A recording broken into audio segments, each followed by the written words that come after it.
Hello and welcome to Behind the Bearcat. This is the podcast where the Northwest Career Services Office chats with Northwest faculty, staff, students, alumni, and friends to hear about their career journeys, how they got to where they are, and how they became Bearcats. I'm Northwest Internship Coordinator Travis Klein. And I'm Hannah Christian, the Assistant Director of Career Services here at Northwest. And on today's podcast, our very special guest is a double Bearcat, was a teacher, and has recently rejoined our staff here in the Student Success Center as an academic advisor and success coach for the College of Education. Please give it up for Latonya Davis. Welcome. Hi, hello everyone. Thank you so much for having me. All right. So just in the very few conversations that I've had with you already, I know there's so many stories that we need to talk about on this podcast. Oh yeah, more than 30 minutes. I know, right? Way more. But let's go back and let's start at the very beginning. Young you in St. Louis, right? Mm-hmm. Growing up, what was your very first job? My very first job was at McDonald's. Two in a row! Yeah. 2 in a row. I worked at McDonald's. I actually took 2 Metro buses to get there, and I made, $4.75 an hour? And my first check seemed like the most money ever. But yeah, I worked at McDonald's. So it's funny. So I say that because we had a previous guest that we interviewed today who also first job at McDonald's. So that was my first. Well, my first job was not at McDonald's, but my second job was, and it was kind of a rite of passage in our area. Like everyone in my town worked at McDonald's. Yeah. So that was why we got excited there. So what did you do at McDonald's? I was just at the register taking orders. I didn't go in the area where they cook. I'm not a very good cook even now.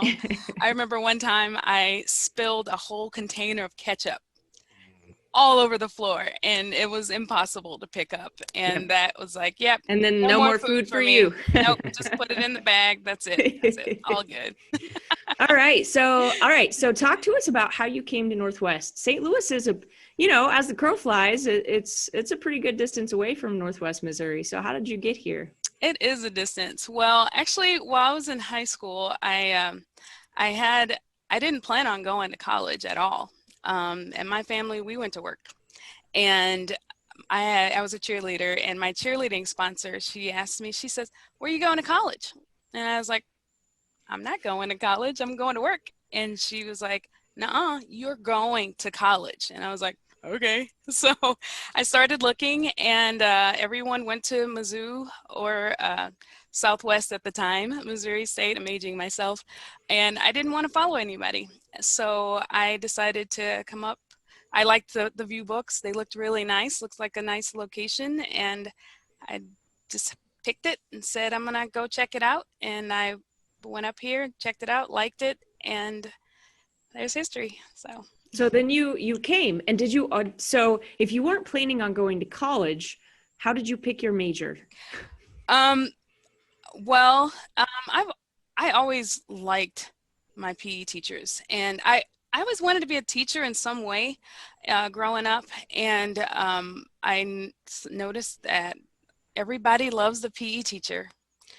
And I said, you know what, I want to try it, and I loved it. I fell in love with it. I actually, with the intention of coming here, I came with the thought of being a social studies teacher or a counselor in high school. I was thinking high school all the way. And then I started observations, and I fell in love with the little ones. And and that's what I ended up doing. So you mentioned you were a cheerleader, and also a dancer, right? And also you're pretty good, right? I'm not bad. No, I'm not as good as I used to be. I'm a little rusty now, but I was a cheerleader for 4 years, 2-year All-American. And while at a cheerleading camp, I was actually recruited from the dance sponsor at Mizzou. And, but I wanted to go to Northwest. So I said, I'm going to try out for cheerleading at Northwest. And yeah, it didn't go as well as planned.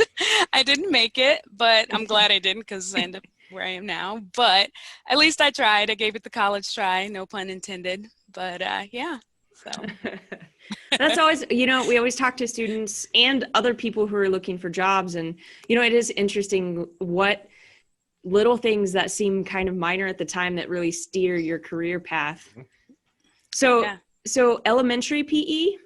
Elementary PE, yes. I loved every second of it. The kids they're so curious and they're so fun, and they really enjoyed coming. I had a blast. I had an amazing PE partner, and I've had other PE partners over the years that have been my mentors, and I loved it. I loved every second of it.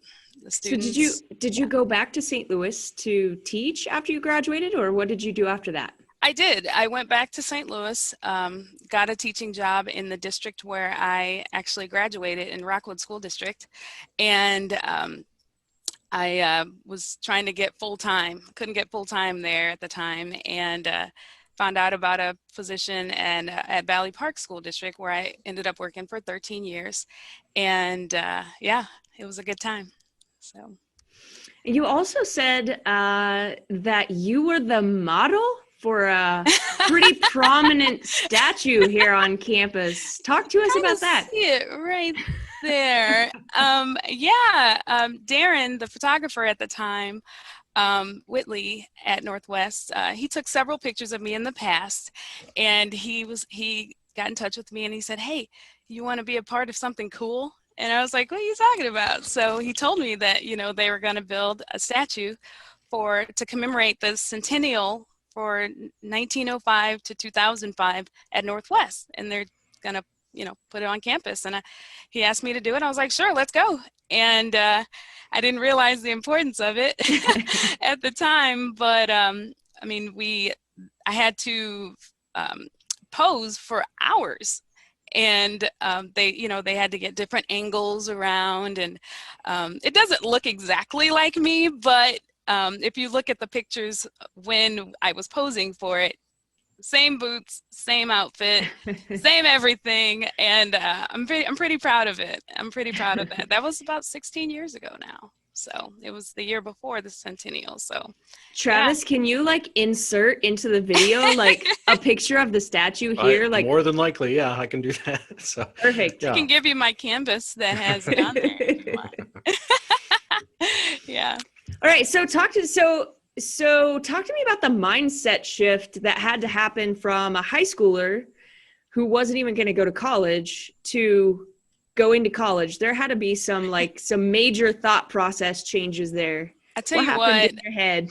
Yeah, I am a huge advocate of the desegregation program. I'm a product of it, and I'm a huge advocate for it because going through the program, I was able to go to schools where there were teachers that were huge role models for me. I can name a billion of them. I keep track of a lot of them. I keep in touch with a lot of them. My friend Carrie Cerati was my middle school 8th art teacher, and she's actually tattooing my arm as we speak, working on sessions. She's amazing. She was there for me. I've had Ellen Hines, my cheerleading sponsor.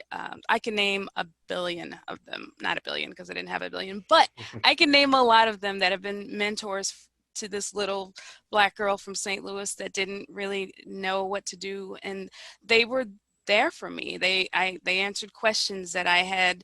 I didn't know much, and they held my hand and walked me through that process. So I felt completely ready for college. I just didn't. It just wasn't in something that our people in my family did, and so I felt ready when I did come to Northwest. However, I actually didn't know much because when I did come, I had a ton of scholarships and grants on top of that. However, I didn't know they split it in half, fall and spring. And instead of going to my advisor at the time, I packed my bags and left that semester. And if I had an advisor like me, hopefully my students have good relationships with me where they feel that they can come to me and talk. If I would have talked to that advisor, I would have known that, hey, I had more than enough money for second semester. But being a first generation student, I was scared. I was nervous. I didn't know what to do. So I ended up actually going back home, but I missed it so much that I found a way to get back up here. And that's exactly what I did. So. That's an incredible, story. Yeah. Yeah. So I mean, I can see definitely that as fuel for what you're doing now. Yeah, absolutely. I love, I love my job. I keep telling them that, it's kind of crazy for someone to resign at 40 in a position in a career where I could easily have stayed. However, I wanted to try something different. I was ready for a change.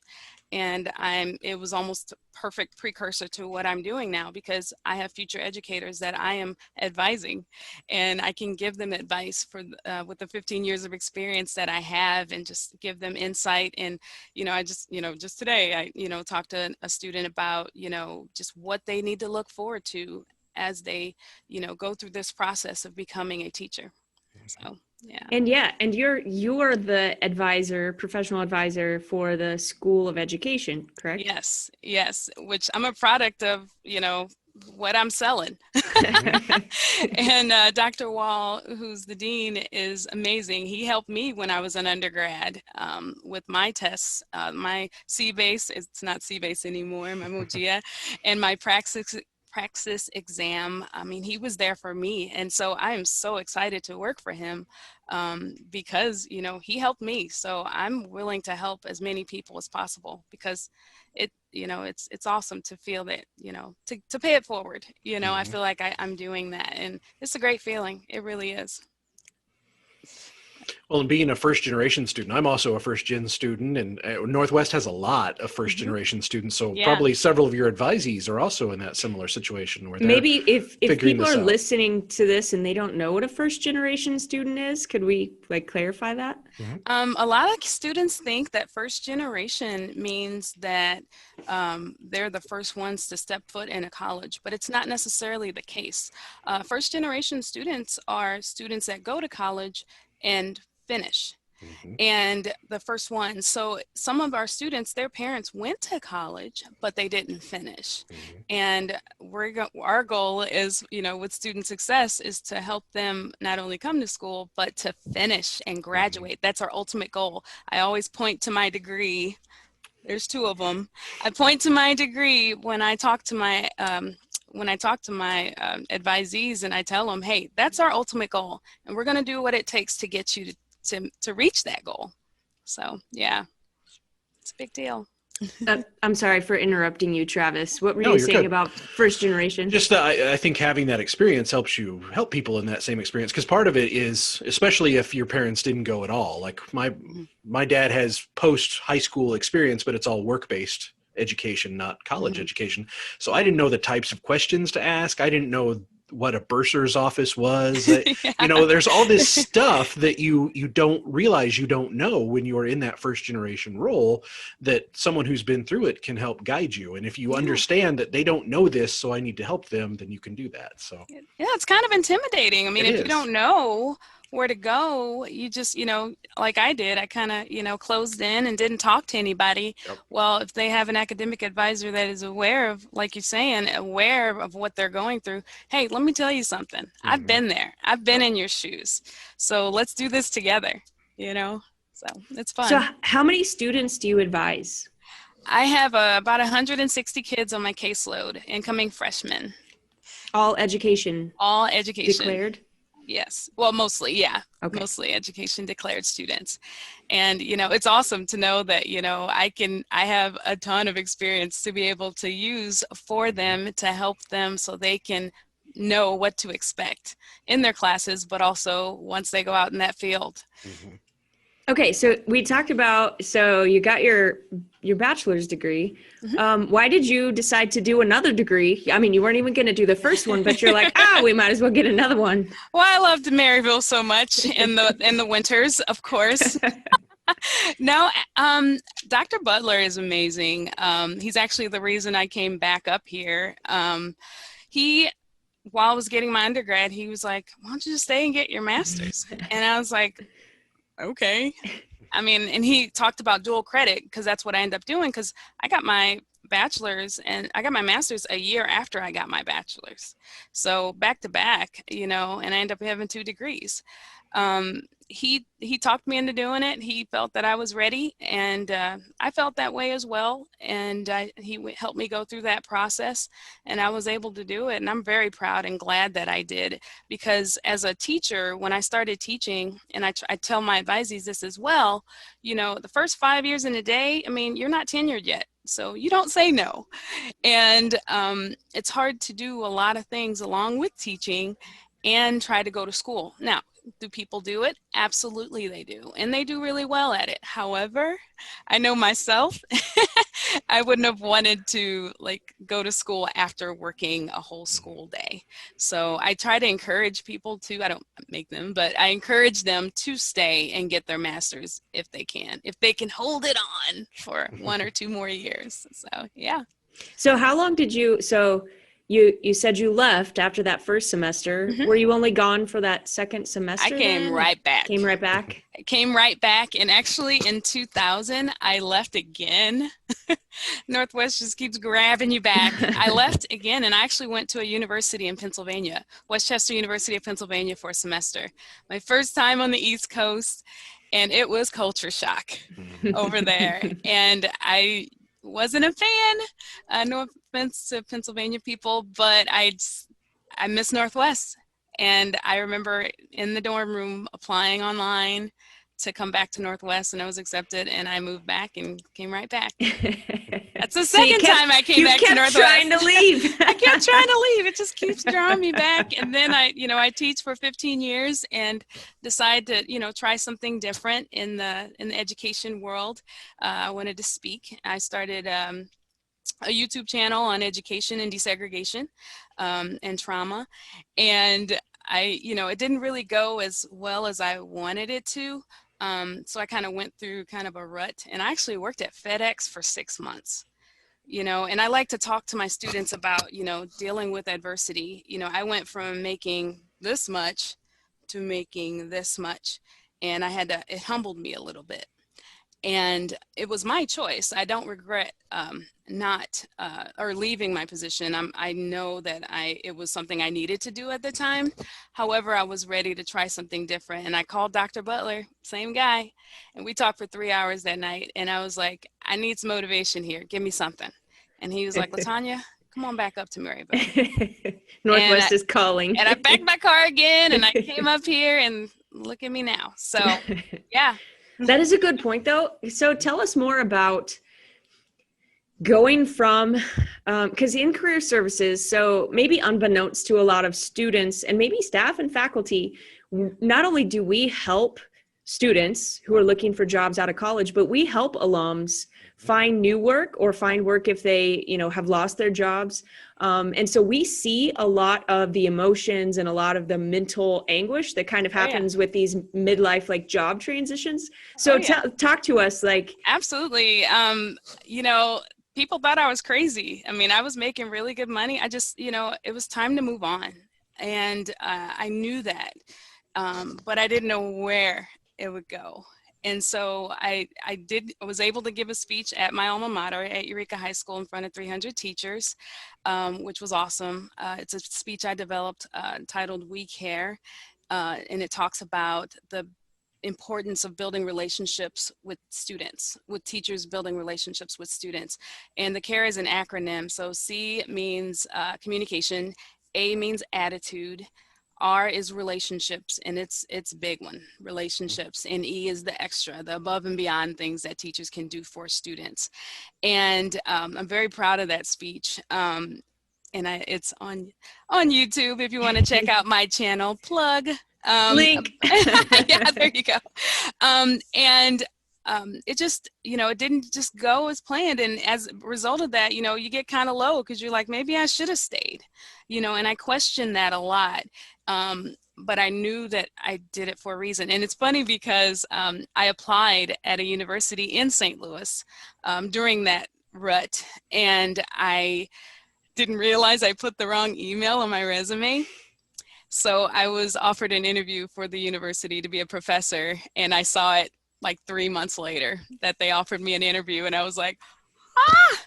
But, you know, things happen for a reason. You know, it is what it is. And double check that email address that you put on your resume, right? I bet you yeah, say that every time now. It's gone now. So yeah.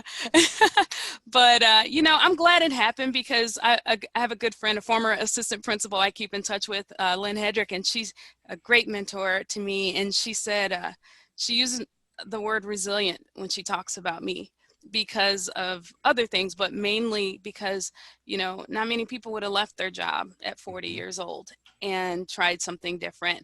And, you know, it was hard. It was very challenging and mentally draining. However, I know what I'm capable of. And I was, you know, I had faith in my degrees and my potential.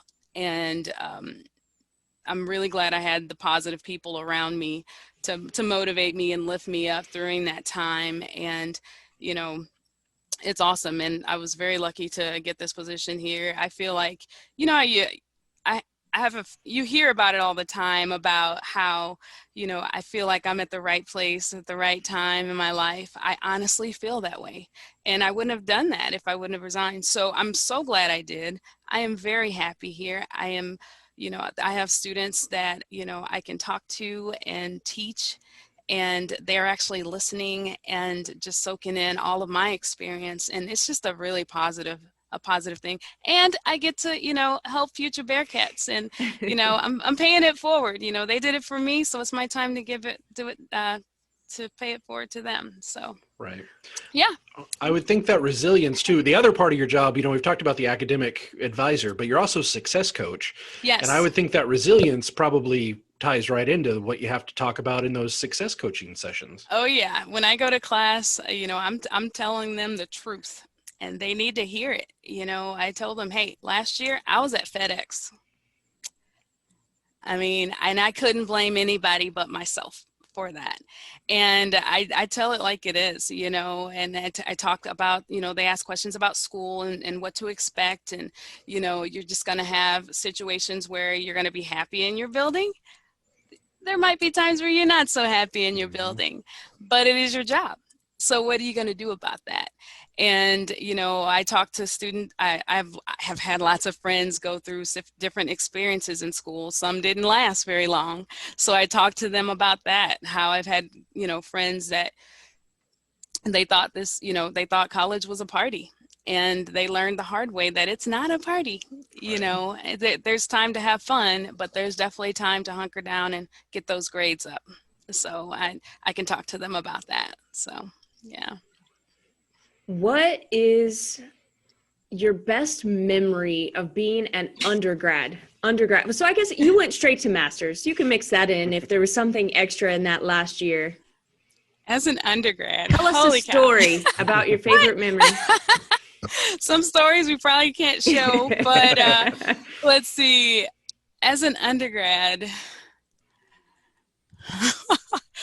didn't expect that one. I just remember homecomings. This year was a little different, unfortunately. However, homecomings always was a good time. Fun times, people gathering together, and just, you know, crowds, the games, the wins, the friendships. And, you know, Dr. J, who I actually knew before he was Dr. J. I worked in the Provost Office as an undergrad for a couple of years, and he's an amazing guy, and I was so glad to see him again when I came back. You know, he always says that we're a family. And I seriously feel that. I felt that as an undergrad, and that's why I wouldn't mind staying another year or whatever it took to get my master's. It's a good feeling here when you get involved, and it's so important too. And I just loved the homecoming. It was just a good time. People coming together, gathering, and it's just a good time. So. So how did you find the job in the provost office, or how did you get the job in the provost office? Okay, funny So story. nobody knows when they're a student what a provost Right. even is. Like I didn't know. I have no idea. I I had work no here idea. and I don't real sure. I did not know before I got the job. I actually started off as a ref for flag football when I was my first job here as a student, and whoa, that was a nightmare. They don't play about their intramural flag football, let me tell you. I was glad to end that, but I went on to the Human Resources website and saw that there was an opening and applied. And I'm so glad. I actually still keep in touch with the secretary, Marcia Alsop, who was there at the time. She's then retired. But I got in, and I didn't realize how important that position was. I was right across the street from the across the office from the president's office. And Dr. Hubbard was, he was amazing. I have a picture of him here in my office. But yeah, and Dr. Jasinski worked there at the time, and we became close then. And I learned a lot about the tenure process as a student. I didn't know what it was beforehand, but it was nice working there.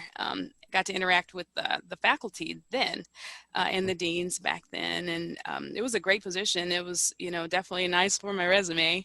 And yeah, and actually Dr. Hubbard, the president at the time, he called when I was applying for a job.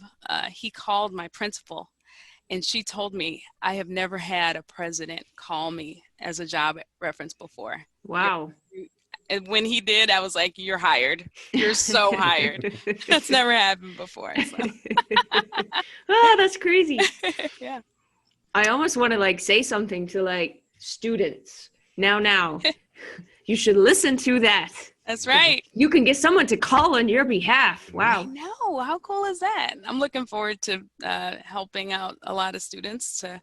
I'll get a lot of emails after this, but I'm looking forward to helping, write letters of recommendation. I talk to the students all the time about building relationships with their professors, because these are the people that are going to get you hired, with their letters of recommendation. So it's so important to, talk to them, build relationships with them, and use them for help as well. So yeah, that's what. So we were going to move into building your network. No, how do you approach that, or what has worked for you as far as trying to expand your network, especially in relationship to, hey, I need I'm gonna change careers midstream, Yeah, I mean, changing my career was easy because of all the people that I know, and I've built relationships with them. And that's one of my it's on my list of things to tell my advisees. It's so important to, introduce yourself to strangers, because you never know. I'm talking lifelong relationships that you're going to develop here.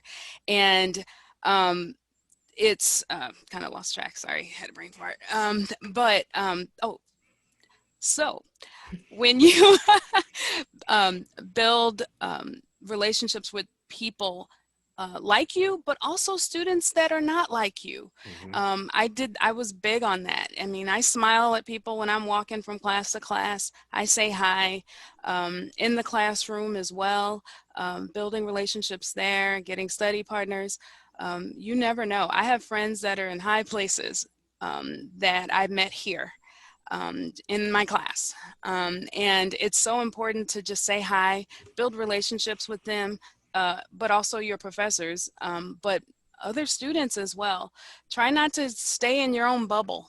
I encourage students to just branch out and get to know, join some organizations. There's over 200 here on campus, and there's always something to do.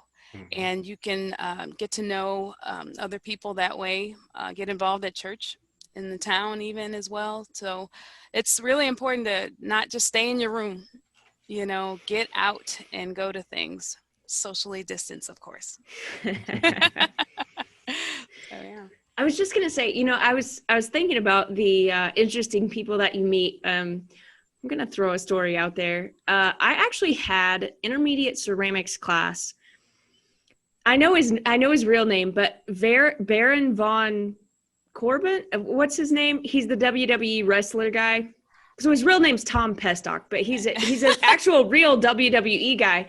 He and I were in actual ceramics class here together at Northwest. He played on the football team. He was enormous. And so just fun fact, like you say, like who would know that I know this WWE wrestler guy? But I mean, there were 4 of us in the class. So, we got pretty close. So. Yeah. I mean, I knew like 3 guys that went to the NFL. And I knew another guy, Marty, that did The Biggest Loser. We were in a dance. We were in a dance thing together. Yeah, there's a lot of people. Look at me name dropping. What's up with that? Well, and I think it's people who are really good at networking, like our boss Jill is that way and you are that way. You don't understand the power. Like not only do you connect with these people, but then you stay in touch with them. Yeah. And that for someone who's terrible at networking like me, that's like a superpower that you not only know all these people, but then you can keep in touch with them and you can reach out to them 10 years after you graduate and have a conversation. Like that's amazing. Like that's as a student, if you can learn to do that, if that's not your natural way, like that's going to help you forever. So absolutely. I was an RA in Hudson while I was here for 1 year, and Brandon Stanley in marketing. I think he was the director at the time.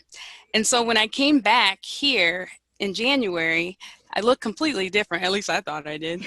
And I looked right at him and he looked at me and he said, "What's your first name?" I said, "Latonya." And he goes, "Davis." He remembered me. And it was a great feeling, and so I could go to him. Well, I didn't, but I mean, I could, but it's just cool to know that, I'm remembered. I mean, most colleges, they don't know who you are. You're a number. But I came back in January, went to go say hi to Dr. Jasinski. He stops the meeting to say hi to me. He didn't have to do that. He could have been busy. He stopped what he was doing to come out and say, "Hey, I'm so glad you're back." And that's a special feeling, And so it's important to build relationships. It's important to, branch out and get to know other people because you never know what it might help you. It may help you in the future. So, yeah. Mm-hmm. I have an interesting question for you. Okay. We have a couple of students in our class who are graduating at December. I know that December can be a challenging time if you're an education student, right? Because if you think about the academic year, like everybody wants to hire for the fall, right? Like start as a new teacher in the fall. Mm-hmm. Tips and tricks for students. If I'm an education student specifically, and I'm graduating in December, how can I give myself an advantage in finding a job for only half of a year and it's a pandemic and everything's already I know. What can I do? That could be challenging. Usually principals are looking for people in, February for the next school year. And some teachers don't tell or disclose that they're retiring till like right at the year, and then they're stuck trying to find someone. I would recommend if they aren't connected with the school, that they would, depending on where they live, that they would apply for a substitute position.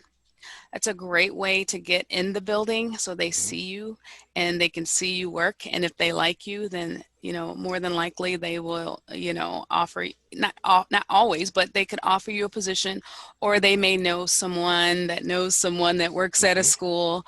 It's always that network with teachers, someone knows someone that's looking for a specific teacher. And that's how I got the job at Valley Park. So I would recommend definitely getting in a building somehow through subbing or as a TA. Sometimes you got to start in the mailroom and prepare, but as long as, you build the network and you let people know about, who you are and what your area is and what you can offer, and you never know. You might be able to get hired also at FedEx, right? Mm-hmm. You might get hired at FedEx. People don't play about their packages, let me tell you. Oh man, I found out the hard way. Well, and substitute teaching is one of those things. It's such a good job when you're in college too. We had a student last season who was a journalism major who worked as a substitute teacher to make money. And Yeah. he was like, you only have to have so much college credit and you can do it, and I it's believe fun. 60. And yeah. So even if you're not an education major, that's not a bad way, especially right now when they're needed everywhere. Like if you've got the hours and you can pass the test that they require you to do now to do it in the state, be Yeah. a substitute. Like, why not do that to get some money? Before I was at FedEx, I actually subbed for a little bit too, for Parkway School District, and, you know, in different buildings there. And, you know, I mean, if I wanted to stay, I could have probably found a position. And yeah, I mean, it's a great way to network. It's a great way to get in there. So You actually don't have to take a test. I think you have to send them they may be transcripts and changing pay. they may be changing it. When I subbed, it was just an interview and a training session, but I think they are changing that process to not make it so easy. So easy. Right. It might be just I think there's a certification process. Right. But even if there's a few hoops, that's still, yeah, it's a an good easy, amount of pay for a fun job to really where you're, you know, it's not like you're doing a lot as a substitute where if you work in a factory or something, I mean, it's fun too, though. You're working in high school It can be a kids. lot of work. Yeah, It can be a lot of work depending Yeah. on the teacher and the amount of work that Right. they give. It's not easy. I Well, wouldn't no, say but- easy. I was in a first grade class. Yeah. That was not easy. First grade would be difficult for sure. But yeah, like Andrew had mentioned, like he was working with high school kids that he was only, you know, 5 or 6 years older than. So, I mean, I think it was fun for him. So depending on your personality, it could be a really good opportunity for a student to do. I will not be substitute Me teaching. either. I Yep, solemnly nope. swear, ever, never. I'm done. I will Yep. not. No, I won't say that. Yeah. Well, I shouldn't. So you've kind of mentioned this kind of off and on about the family feeling and people being connected, but so what does it mean to you to be a Bearcat? When you said that, I just felt like this. It means a lot. I mean, coming up here from St. Louis, I mean, just going to school, getting in on campus was a big deal. You know, I grew up extremely poor, didn't have much. So just being a college student was already the accomplishment, you know, and just I've had the most amazing professors. Some are still here that I keep in touch with, that have been mentors to me, that, you know, mean a lot to me because they showed me that they cared. And that's important for students, especially when you're, you know, when you live 5.5 hours away. And I felt as a result of my relationship with my professors that I've developed over the years, and, you know, my friendships, my lifelong friendships that I've had, it just feels like family. It's a great feeling. I'm proud to say I'm a Bearcat, and I'm so glad to be back. I'm not excited about the winters. Last winter was rough, but, you know, I'm excited to be a Bearcat. I'm excited to help future Bearcats, and I'm proud that I can, you know, use my experience that I had here to help others. It's so important to me. Yeah. Oh, that was great. Mhm. One comment about the winter. So a little background. So first of all, I lived in Milliken. The only year that I lived on campus, I lived in Milliken. And this was before Tower Suites was back there behind the station. Yeah. And we had to walk across, it was known as the tundra. Yeah. So the snow is hip deep and the wind is blowing and you're just like you're just trying to make it to Colden or whatever class was way over there. Yeah. But even before I came to Northwest, so this is, when you're talking about winters in Maryville, so my uncle was in a nursing home. Long backstory, he fell and had a massive brain injury, but he was in a nursing home and he had this elderly man who was his roommate. And this guy's name was Wink. He's an elderly man and he's sitting in his lift chair, you know, he would just talk or whatever.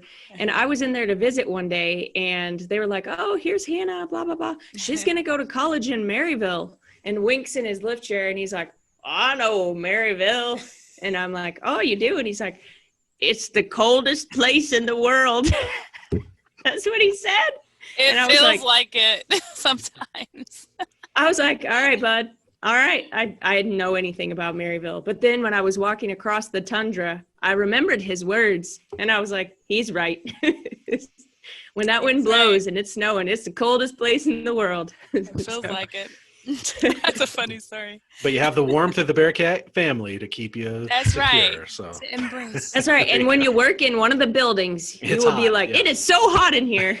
That's what I heard. I have a fan down here. Yeah. I've been using it as heater with the AC, but now I'm using it as a fan for the heat. So So at the very end of our interviews, one of the things that I've been kind of enjoying in this second season is giving our guests just an opportunity to share, anything that they've been thinking of, words of wisdom, whatever they have rolling around in their brain, to just go give them some open space to share. So now is your time. all right. Advice I would give to our college students as we go through this time where we're forced to wear masks and it can be frustrating a lot for all of us. I would encourage you guys to not forget about your self-care. It's important that you don't forget about yourself. Obviously, schoolwork is very important. However, you can't do schoolwork if you don't take care of yourself. Get outside, go for a walk, go for a jog, watch a movie, something funny, a rom-com or something. Do something that makes you happy in this time until we get, hopefully, this thing squared away. But it's so important. Surround yourself with positive people of faith that can lift you up. And don't forget about yourself and self-care. It's so important right now. That's what I've said a lot to a lot of my advisees. So, yeah. All right. Yeah. Very wise. Absolutely. Thank you so much for being our guest. We've No super problem. appreciated Thank you. having I you. really appreciate you guys inviting me in, and this has been great. This has been fun. Thanks. All right. Well, that will do it for another episode of Behind the Bearcat, and we'll talk to you next time. All right. Hey guys, we hope you enjoyed that episode. Don't forget to follow on your podcast platform of choice and on YouTube. Also, click the little notification bell on YouTube so you never miss an upload. And you can follow us on social media on Twitter, Instagram, and we have a LinkedIn page.